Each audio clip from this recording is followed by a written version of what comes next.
Boa noite a todos, que a paz e o amor de Jesus nos envolva.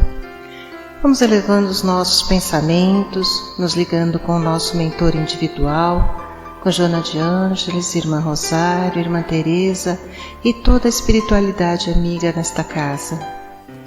Vamos nos ligar com nossa mãezinha querida, Maria de Nazaré, pedindo a ela que nos envolva em sua luz, em sua paz e que nos acompanhe em nossa ligação com Jesus, nosso Mestre. Mestre, estamos aqui reunidos para mais um estudo do Teu Evangelho e lhe pedimos, derrama sua luz sobre nós, se faça presente entre nós nesta noite. Auxilia-nos no entendimento e na aplicação dos Teus ensinamentos em todos os momentos da nossa existência. De mãos dadas a Maria e a Jesus, chegamos à presença do nosso Pai. A Ele agradecemos pelo que somos, pelo que temos, pela oportunidade desta encarnação e elevamos os nossos corações e pensamentos em louvor e agradecimento, dizendo a Ele: Pai nosso que estais nos céus, santificado seja o vosso nome, venha a nós o vosso reino, seja feita a vossa vontade, assim na terra como nos céus. O pão nosso de cada dia dai-nos hoje, perdoai as nossas ofensas, assim como nós perdoamos a quem nos tem ofendido. E não nos deixeis cair em tentações, mas livrai-nos de todos os males, pois vossos são o reino, o poder e a glória para todo sempre. Que assim seja, Senhor. Graças a Deus. E vamos nos ligando neste momento com as equipes de tratamento da casa. Vamos pedir a luz branca do Cristo sendo projetada sobre todos os nossos assistidos, para que eles recebam dessa maneira a luz, a paz e uma harmonização. Vamos nos ligar com as equipes de P2 e pedir a projeção da luz azul em todo o sistema nervoso central dos nossos assistidos, trazendo o equilíbrio e a força para esses centros de força. Vamos nos ligar com as equipes de CH, pedindo a projeção da luz rosa no cardíaco dos nossos assistidos, para que a confiança, a fé e a esperança se fortaleçam em cada um deles. Nos ligamos nesse momento com as equipes de P3B e pedimos a projeção da luz branca do Cristo, da luz azul, na mente e no coração de cada assistido. Vamos pedir também que sejam feitos todos os cortes de ligação que se fizer necessário e que essas energias sejam levadas para o astral para o melhor tratamento. Vamos pedir a projeção da luz azul que vai envolver o sistema nervoso central, periférico e neurovegetativo. Um rosa claro no cardíaco para aumentar os bons sentimentos, um amarelo claro no frontal para fortalecer os pensamentos positivos, a confiança e a ligação com o mentor individual. E uma cúpula rosa clara vibrante da cabeça aos pés, para que o tratamento permaneça até quando for necessário. Aos assistidos de saúde, vamos pedir a projeção das cores do arco-íris, que eles fiquem envolvidos numa cúpula protetora até quando for necessário. Que assim seja, Senhor. Graças a Deus. Convidamos a todos para que assistam neste momento à palestra que será posta no ar. Que assim seja. Vamos abraçar o nosso irmão Flávio, que trará os ensinamentos dessa noite. Que assim seja.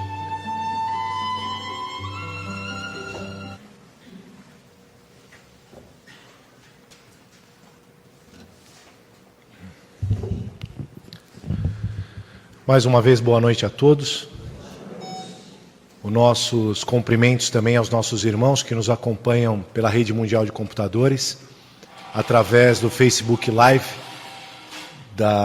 do Grupo Assistencial Joana de Ângeles, que as nossas palestras nos últimos tempos vêm sendo gravadas, uma oportunidade incrível da divulgação do Evangelho de Jesus, as luzes da doutrina espírita, onde no momento propício, na hora que nos convier, podemos assistir essas palestras, reflexionarmos, podemos de uma maneira especial nos aprofundarmos no estudo, porque esta é a proposta da doutrina.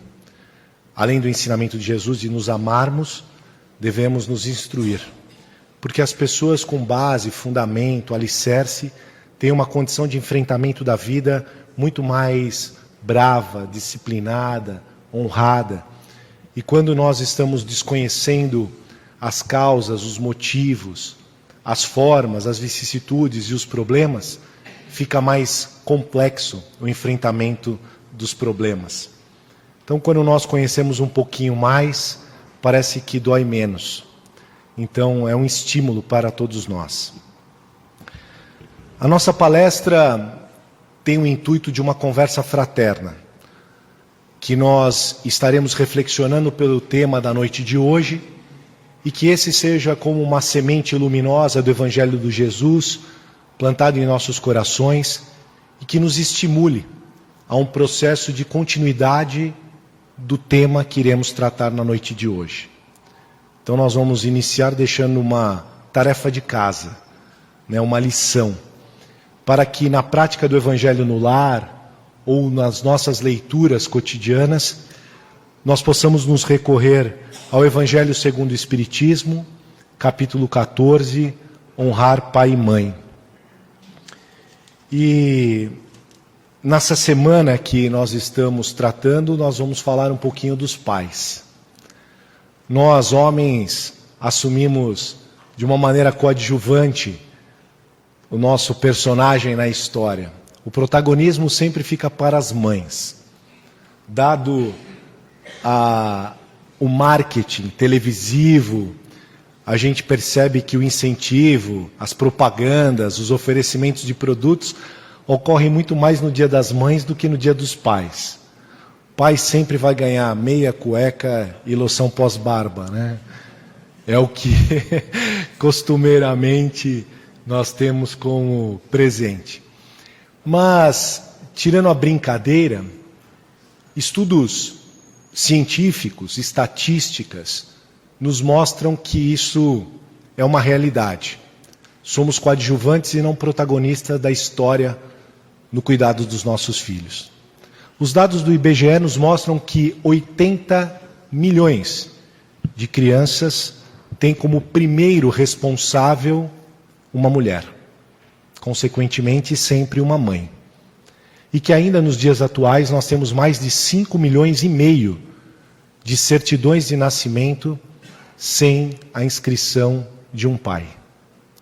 Porque percebemos por uma condição histórica e de que desde os tempos primórdios o homem se dedica muito ao trabalho e pouco ao cuidado dos filhos. Mas nessa conversa nós tínhamos que assumir uma linha de raciocínio e de pensamento para que a gente pudesse desenvolver o tema.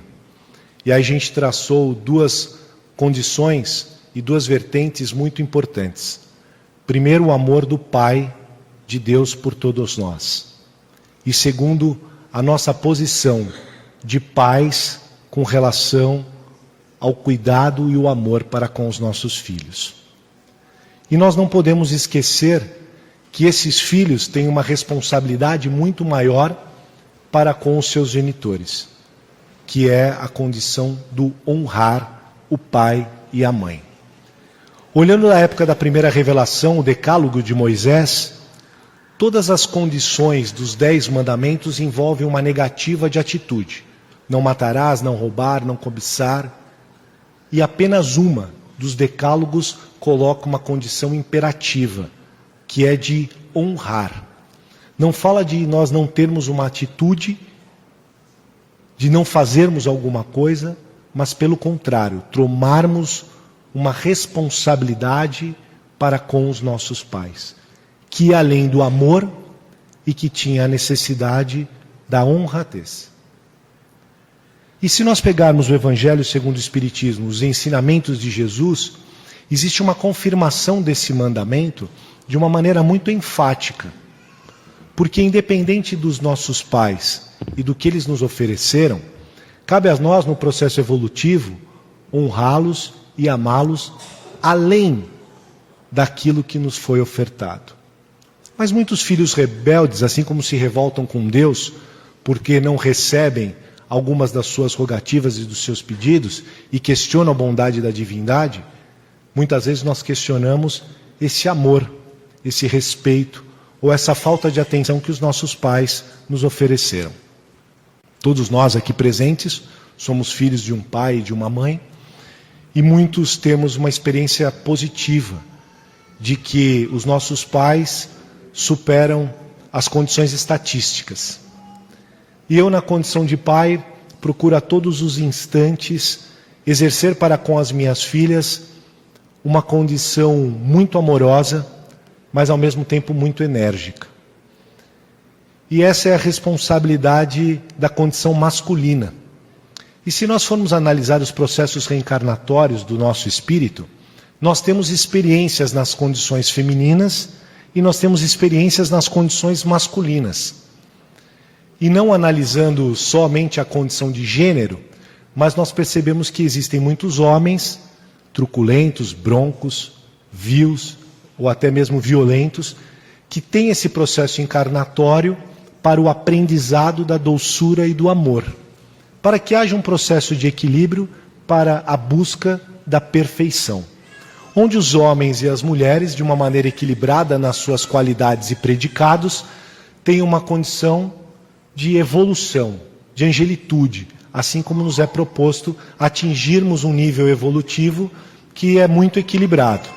Então não é totalmente certo aquela bondade amorosa de uma mãe, que muitas vezes oferta um amor excessivo, prejudicando o processo de educação, mas também não é muito certo aquele pai que às vezes age até no rigor da violência. Então, a sapiência divina é tão especial que nos proporciona encarnações em sexos opostos para que a gente possa desenvolver o processo de evolução do espírito. E aí nós percebemos que o constante processo de aprendizado da vida é muito importante.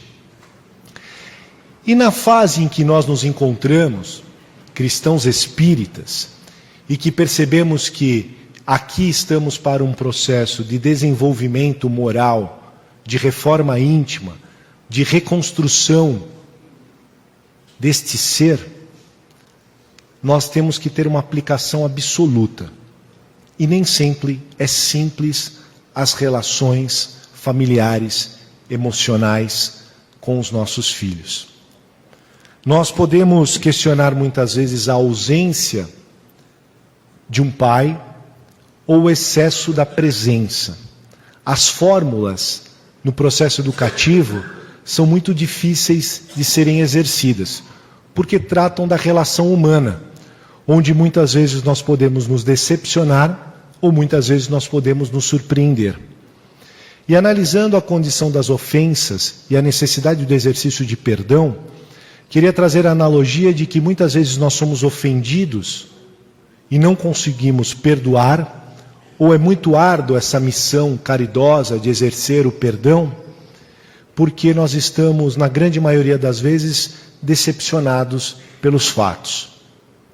E que nós precisamos, de uma maneira ou outra, buscar, dentro da religiosidade, dentro de um auxílio psicológico, dentro de um tratamento que cuida dos cuidados mentais, para que a gente possa olhar para essa pessoa que nos ofendeu, olhar para essa pessoa que nos maltratou, olhar para essa pessoa que provocou qualquer sentimento negativo em nós, que ela em si pode ter sido o causador de um fator, mas não é por aquele ponto único que nós devemos nos mirar. E aí, nessa decepção que nós enfrentamos, a gente entende que esse ofensor merece da nossa parte a indulgência, a condição de compreensão, porque cada um oferta aquilo que tem. E a decepção vem de nós esperarmos do outro determinada atitude que Ele não tem condição de nos ofertar. Mesmo que por título e por responsabilidade deveria agir de forma diferente. Porque um pai abandona os seus filhos, torna-se ausente no processo educacional, na criação, e muitas vezes faltam até com as responsabilidades financeiras e monetárias.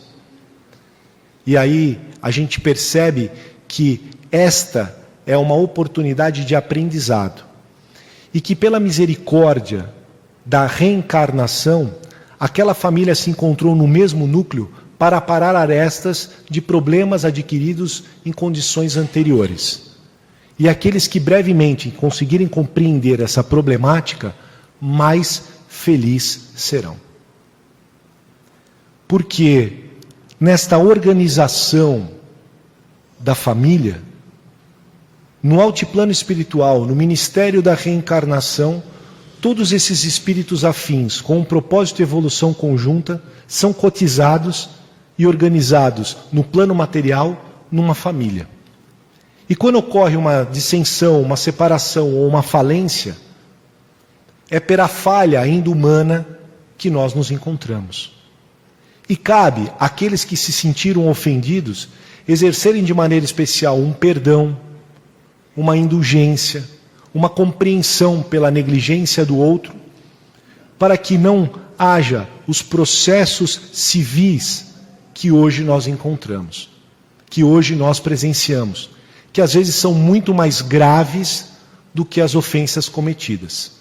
Nós já ouvimos falar da alienação parental, aonde esse tutor, de uma maneira ou outra, estimula o ódio, promove a discriminação do outro para com os seus filhos menores.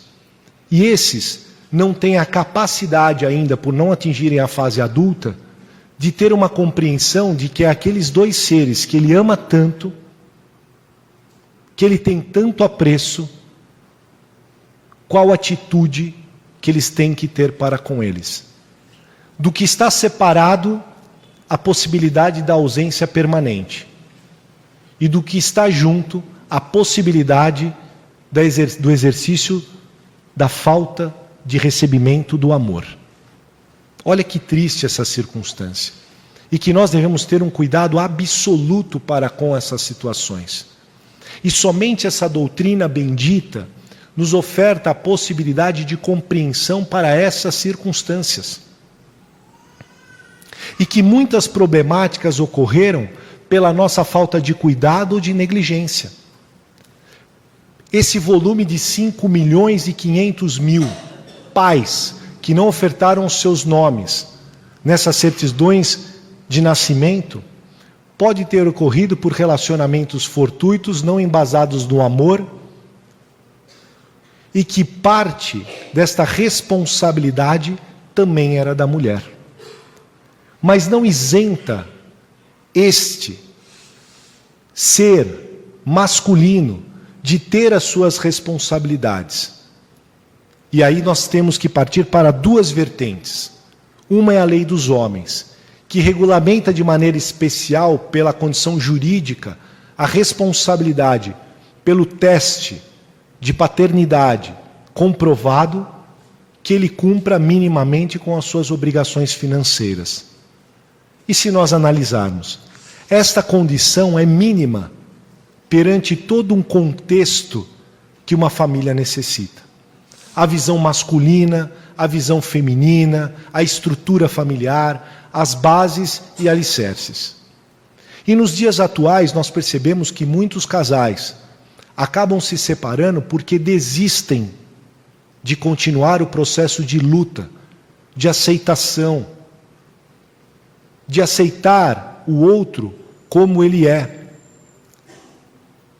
E esses insucessos muitas vezes ocorrem porque as uniões não foram bem programadas.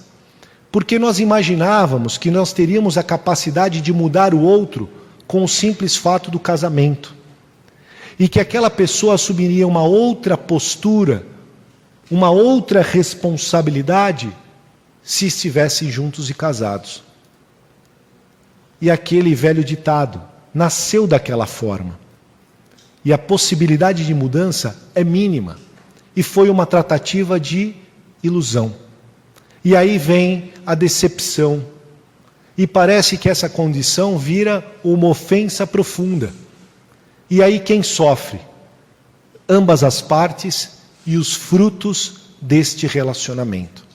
Então imaginam a nossa responsabilidade para com essa circunstância de que a constituição de uma família, nos dias atuais e daqui para condições futuras, devam ser muito bem elaboradas. Como todos os projetos exigem um planejamento estratégico, que essa família esteja envolvida em bases cristãs.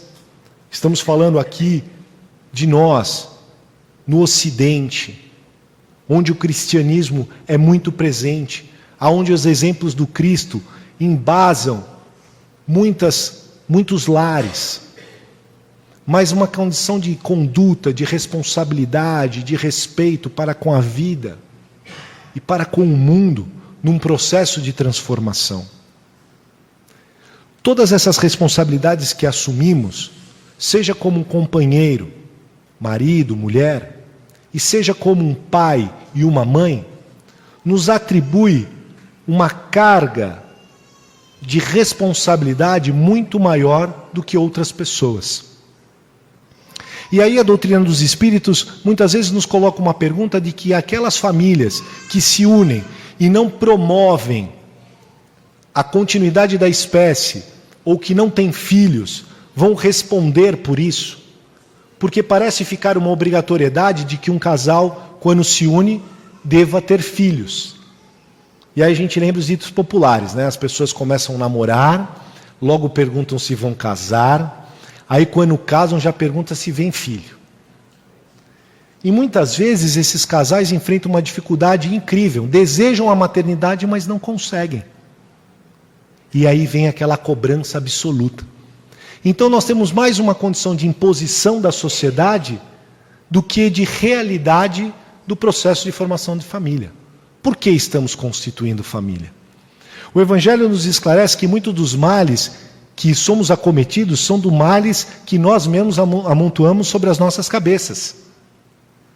Porque nós planejamos errado.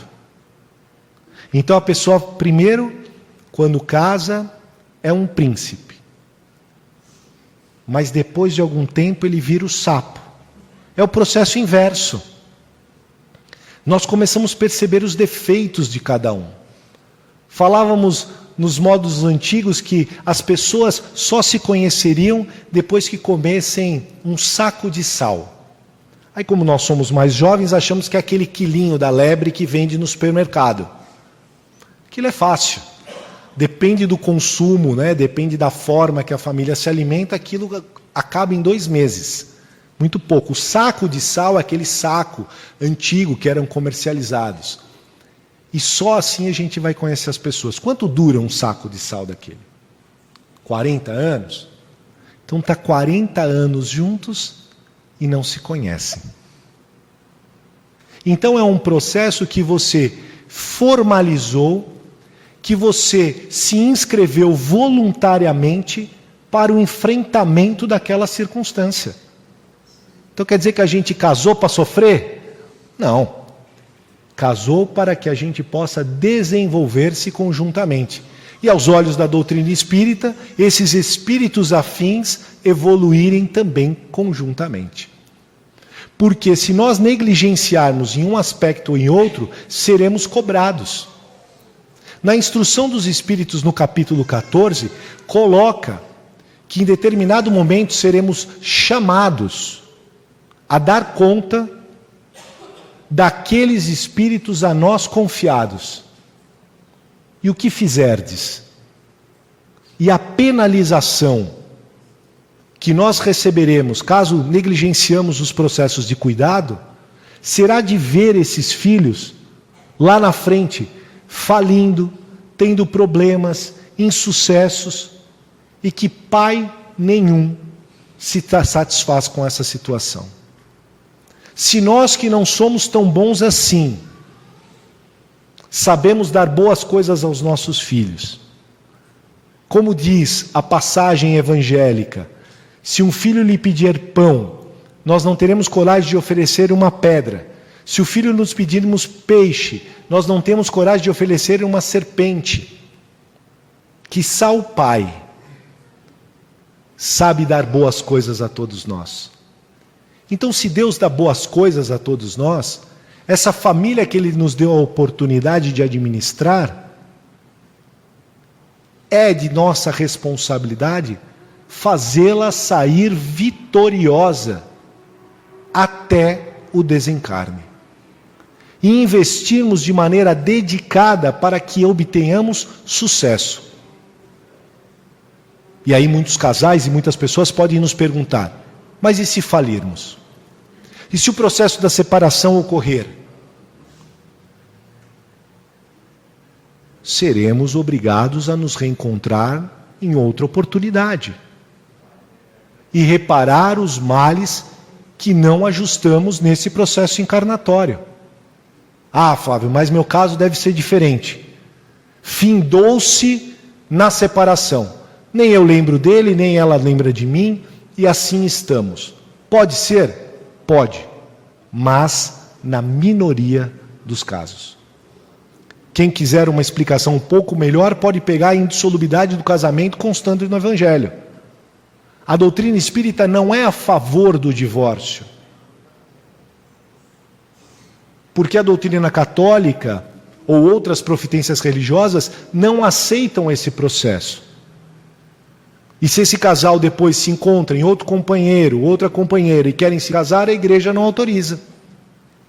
Porque tem sobre os olhos do que Deus uniu, o homem não separa. Mas a opção é nossa. E muitas vezes fizemos um compromisso antes do processo encarnatório. Quero encontrá-lo naquela circunstância e tudo mais. Em muitos dos casos que nós sabemos, essas pessoas se encontraram em situações inusitadas. Parece que depositados um em frente do outro para que aquele fato ocorresse. Como é que você conheceu o seu companheiro? Como é que você conheceu sua companheira? Muitas vezes as pessoas colocam, olha, você não acredita, nós estávamos lá em Cancún. Ela trabalhava numa empresa no México, eu no Brasil, a gente se encontrou e casou. Ou acontece de outras formas, você não acredita, nós morávamos na mesma rua, eram amigos, já falamos que era namorado desde o berço.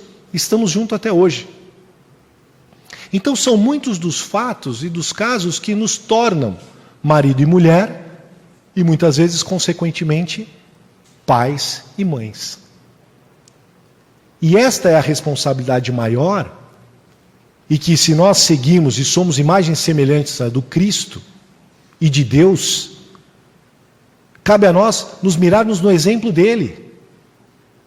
Porque Deus ama os seus filhos do mais violento ao mais amoroso. E que Ele faz de tudo por ele. E que todas as nossas histórias não são entre nós e os outros. São sempre entre nós e Deus. E aí a gente percebe que a falência desses processos envolveu muito investimento. Famílias que brigam muito com os filhos, é muito investimento. De filho rebelde para com o pai, de pai intolerância para com o filho. Tenho mais 5 minutos. Hoje quase me atrasei por causa disso. Porque era o momento da gente ter uma DR. E como se não bastasse, faltando 5 minutos para eu sair de casa. E eu dizendo que eu precisava sair para uma palestra. Vocês não imaginam as feições, a cara de transformação. E aí para a gente entender como a misericórdia divina age. Graças a Deus que eu vim para cá. Imagina se eu tivesse ficado. Porque além de tudo, na semana passada, que as minhas intervenções estavam promovendo abalos emocionais e psicológicos que estavam promovendo dores incríveis nas costas. E aí eu nervoso, esqueci que era cristão e disse assim, agora eu quero que doa mais. né? Porque se essa for minha obrigação, não pecarei por negligência. Mas reflexionando até aqui, ouvindo uma boa música, percebi que existem formas. E que eu preciso ser mais indulgente. Porque senão a gente perde a filha. Eu tenho 2. E eu sempre disse, azar da mãe do namorado delas. Perderam os filhos. Porque eu vou trazer para casa. Porque o interesse é que eu mantenha, não sobre as nossas asas, mas sobre os nossos olhares, os nossos cuidados, aquelas pérolas preciosas, aquelas joias raras, que tanto amamos. E se eu não for um bom pai, nesse momento crucial, o primeiro namorado, o mais torto, leva embora. E aí não adianta eu reclamar, não adianta eu vir fazer tratamento, tomar PA, P1, P3, P3B. A negligência é minha. Não reclamais pelos maus ou pelos males que amontoais em vossas cabeças. E aí nós queremos colocar sempre aquela condição. Para toda boa condição eu tenho uma justificativa. Não tem justificativa, porque o processo de transformação e mudança começa com reconhecimento, provar e espiar, e depois regeneração. É assim. Se eu não tomar consciência das minhas falhas, se eu não tomar consciência das minhas faltas de atitude, não adianta chorar mais tarde. Ah, mas minha mulher não quer saber de mim. Mas qual foi a última vez que você conversou amorosamente? Mas qual foi a última vez que você foi carinhoso? Qual foi a última vez que você surpreendeu? Qual foi a última vez que você mandou um emoji com aquele biquinho coração? Aí liga um cliente, você manda palma, coração circulando, duplo twist carpado. Aí sua mulher liga, você não dá. Monossílabo. Lembra que eu disse? É muito investimento para dar errado. E pouco investimento para dar certo. Flávio, mas agora eu vou embora e estou me sentindo falida. Estou me sentindo falido. Estou me sentindo triste. Nós temos uma vida inteira pela frente. De átomos a arcanjos. Se nós estamos muito mais perto do ponto de partida, estamos tão longe do alvo. Calma, tem milhares e milhares de anos ainda para a gente colocar em prática a condição de amor e de transformação. Fali? Que bom. Já atingi a primeira etapa da transformação, reconhecimento. Vou sofrer, vou penar, ou provar e expiar. E se eu souber fazer isso rápido, é só começar a se transformar, regenerar. Todos nós temos uma chance no raiar do novo dia. Que nós saibamos disso. Que Deus nos estimule, os nossos anjos da guarda, a nos transformar pessoas melhores. E que na noite de hoje nós nos enxerguemos em 2 posições. De pais e de filhos. Que possamos exercer a piedade filial de uma maneira especial para com esses, mesmo que não puderam ofertar todo o amor que gostaríamos. E que nós possamos ser pelo menos igual àqueles que nos criaram. Um feliz Dia dos Pais. Que possamos ser fortalecidos, possamos gozar de saúde para trabalharmos ativamente, sustentarmos as nossas famílias e aí atingir um pouquinho da beleza feminina, de sermos mais amorosos, de sermos mais afáveis e mais cristãos. Que Deus nos abençoe.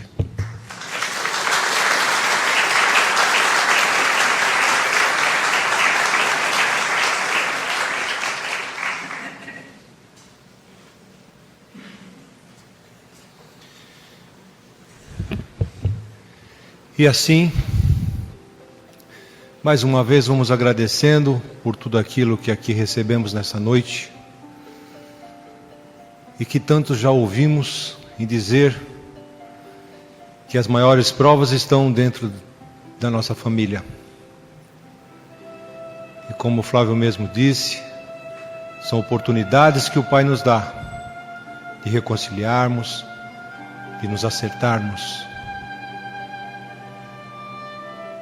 Mas não podemos deixar de lembrar que o nosso Pai nos deixou várias e várias leis morais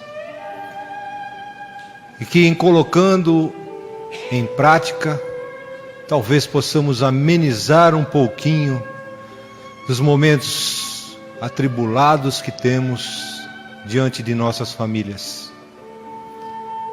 A lei do amor, a lei da caridade, tantas outras leis que nos apontam em um único caminho: a conciliação, a oportunidade, fazer com que momentos difíceis se tornem simplesmente lições,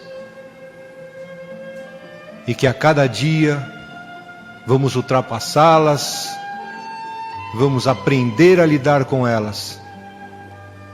E esse é o momento. Buscamos aqui na casa o lenitivo espiritual, e agora recebemos nessa noite, porque aqui o Mestre está presente, porque aqui recebemos, cada um de nós, o remedinho que viemos buscar. E cabe a nós, nesse momento, colocar em prática, como sempre tenho oportunidade de aqui falar, colocar em prática a caridade, porque são muitos e muitos irmãos que poderiam estar aqui, se deliciando desses ensinamentos, de tudo aquilo que aqui ouvimos, mas muitas vezes estão abandonados nas ruas, abandonados nos asilos, abandonados em tantos lugares. E por que não dividirmos agora, nesse momento, aquilo tudo que recebemos em prol a esses irmãos, levando boas energias, que elas possam tocar as mentes e os corações dessas criaturas, e eles possam entender dos momentos difíceis que estão passando, mas que amanhã será um novo dia, terá uma nova oportunidade. Que possamos, ao final, fazer um exercício e levarmos os nossos pensamentos aos nossos lares, e quiçá abraçarmos a cada um deles, aos nossos pais, aqueles que ainda os têm, os nossos irmãos, os nossos parentes mais próximos, principalmente os mais difíceis. Obrigado, Jesus, pela oportunidade, que possamos ir em paz, encerrando na prece que nos deixou. Pai nosso que estais nos céus, santificado seja o vosso nome. Venha a nós o vosso reino. Seja feita a vossa vontade, assim na terra como nos céus. O pão nosso de cada dia, perdoai as nossas ofensas, assim como nós perdoamos a quem nos tem ofendido. E não nos deixeis cair em tentações, mas livrai-nos de todo o mal. Que assim seja, que possamos ir em paz.